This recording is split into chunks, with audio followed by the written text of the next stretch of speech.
What are three principles you would like to share on scaling a business? I think I thought about this when you asked me, and I think I'm tempted to say prepare, prepare, prepare, which by the time I got to the third one, I don't seem to be able to say anyway. But I think the three big areas you want to prepare are yourself, actually, which is something people forget because they're so busy and they're building and they're living the growth. But actually, you need to change yourself and develop, and you need to learn, and you need to become a very different person in business.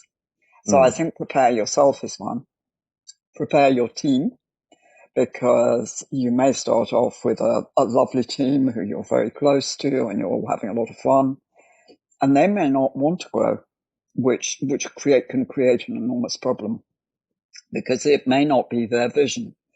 And so you're faced with what you do. I've got this original team who are all involved and they're my business and I owe them everything. Do I bring other people in instead and fulfill my vision? Do I give up on my vision? Or, do I somehow negotiate them and say, that's great, I understand, but, you sure you don't want to, would it appeal to you? But that, your people need to buy in, otherwise you won't do it. What would you say a popular reason for not wanting to scale would be? For people involved. Yeah. I think, I certainly had that one. That was one of my issues.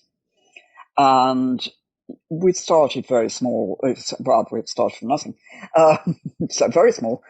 And the people were originally working in farm buildings and with a lot of freedom and autonomy and not very, they worked incredibly hard, but it was on their terms. They had a lot of freedom and they didn't have to run staff.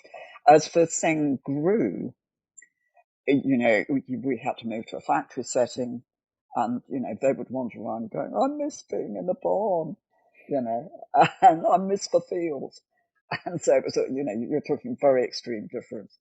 And they tried desperately to get involved in, running the team was on the shop floor, but they hadn't wanted to do it. I mean, it was particularly tricky for me because they were craftsmen, and you can understand that if you're a creative and you love what you're doing, you don't want to spend half your time doing something else. Mm. So, So would you it can be say tricky. going from one stage to another means less freedom and more processing, more Yes. processes? And Yeah, that, that's the third one. You've got to have the processes, and most entrepreneurs wince when you say systems and processes anyway. mm, We hate it. It's an awful lot of us. We're big picture people with no patience. In a lot of cases, I'm sure you're not, but I certainly am.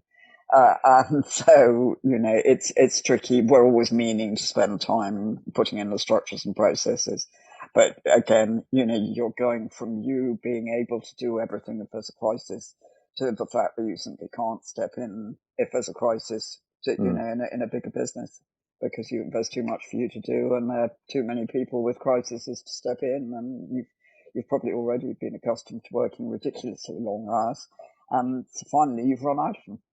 yeah, there's only so many emergencies you can handle at one time, right? That's the one.